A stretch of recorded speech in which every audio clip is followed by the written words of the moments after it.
चलिए भाई, मंगलवार की सुबह इस कारोबारी हफ्ते का डे 2 और एक बहुत इंपॉर्टेंट इवेंट खड़ा है हमारे सामने। भाई, आज से यूएस फेडरल रिजर्व के 12 मेंबर्स की फेडरल ओपन मार्केट कमेटी यानी कि एफओएमसी की 2 दिवसीय बैठक की शुरुआत होगी। ये 12 मेंबर्स ना सिर्फ यूएस के ब्याज दरों का फैसला करेंगे बल्कि इक्विटीज और इनफैक्ट अक्रॉस एसेट क्लासेस शायद बैठे बैठे डायरेक्शन तय कर रहे हों और दुनिया भर के फाइनेंशियल मार्केट्स के सेंटिमेंट्स ड्राइव कर रहे होंगे। मुझे बोल के वो याद आ रहा है, शाहरुख खान की मूवी थी ना, तुम 11 लोग 1 घंटे क्या कर लो दुनिया, कौन सी थी वो, चक दे तो ये 12 मेंबर्स पूरी दुनिया के मार्केट्स को डिफाइन करने जाने वाले हैं आज, जो आज से बैठक शुरू होगी। खैर, इस बीच हमारे भारतीय बाजार बुरे नहीं हैं। कल का सेशन आपकी स्क्रीन पर आएगा, रेंज बाउंड था पर नए रिकॉर्ड उच्चतम स्तर लगाए 445 के। और ध्यान रखिएगा, वो थर्सडे के तगड़े उछाल, वो पौने 500 पॉइंट की ग्रीन कैंडल के बाद मार्केट 25,400 के आसपास कह लीजिए लाजली 2 दिनों से फ्राइडे हो या कल का वो मंडे का सेशन कंसोलिडेट करते हुए नजर आ रहे हैं।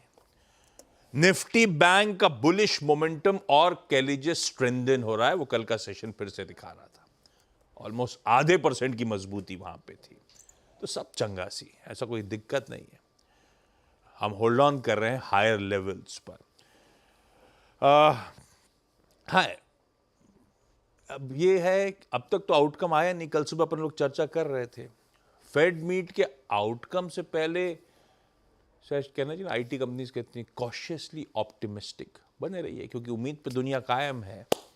आज गिफ्ट निफ्टी के संकेत दिखाता हूं, ऐसी कॉशियसली ऑप्टिमिस्टिक दिखेंगे आपको। 50 पॉइंट ऊपर खुलने के फिर इंडिकेशंस। अगर ऐसा हो रहा होगा तो फिर अपन रिकॉर्ड उच्चतम स्तरों की तरफ बढ़ रहे होंगे, फिर उसको चैलेंज करने की तैयारी कर रहे होंगे। कल की क्लोज के हिसाब से बता रहा हूं। खैर, आज मंगलवार का दिन है। निफ्टी फाइनेंशियल सर्विसेज इंडेक्स या जिसे अपन फिन निफ्टी कहते हैं, उसकी वीकली एक्सपायरी का स्केड्यूल सामने खड़ा है। नीरज जी बगल में बैठे हैं, ग्लोबल मूड मॉल, उसकी मैपिंग अभी कर लेंगे अपन।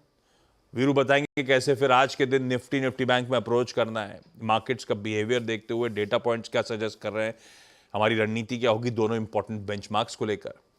और हर्षदा बताएंगी सारे इंपॉर्टेंट स्टॉक्स इन न्यूज। लाइए, अब एशिया रख देता हूं स्क्रीन पर। अच्छा, हेडलाइन में निक्केई लिखा था, तो जब मैं निक्केई की हेडलाइन पढ़ रहा तो मेरे जहन में था कि याद रखिएगा निक्केई छुट्टी पे थे कई सारे मार्केट, खासतौर पे निक्केई, बाकी तो अभी भी छुट्टी पे चल रहे हैं, वो चाइना और ये सब मार्केट। निक्केई ने एक सेशन मिस कर रखा है, वीकेंड के बाद अब शुरू कर रहा है कामकाज, तो थोड़ा बहुत वो एडजस्टमेंट भी प्ले आउट हो रहा होगा, ये भी ध्यान रखिएगा। वैसे एशिया थोड़ा सा मिला जुला कामकाज ही कर रहा है, पूरा एशिया वैसे ही है। यूएस का हैंडओवर मिला जुला था, प्रोड्यूसर साहब ने हेडलाइन में बढ़िया लिखा था। 0.5% डाउ ऊपर था तो नैस्डैक 0.5% दबाव के साथ कामकाज कर रहा था। और आज सुबह का हैंडओवर या फ्यूचर्स जो है, आज शाम के सेशन का जो इंडिकेशन आ रहा है, लार्जली एकदम फ्लैट ट्रेड होता हुआ। तो तस्वीर कैसी है? तब और अब की पहली प्लेट क्लियर कर देगी। हम जो डाइजेस्ट करके गए थे उससे बेहतर हमें डाउ मिला है, उससे कमजोर हमें नैस्डैक मिला है। बिल्कुल मिला जुला समीकरण आपकी स्क्रीन पे। ऐसे में जान लिया जाए चल क्या रहा है। पिछले हफ्ते की क्लोजिंग तक तो उम्मीदों पे बड़ा अच्छा सेशन बन गया था फ्राइडे को, कल ऐसा मजा नहीं आया देख के। क्या चल रहा है अब? हायर लेवल से वो भी बैठे इंतजार कर रहे हैं आउटकम का, ऐसा माने क्या?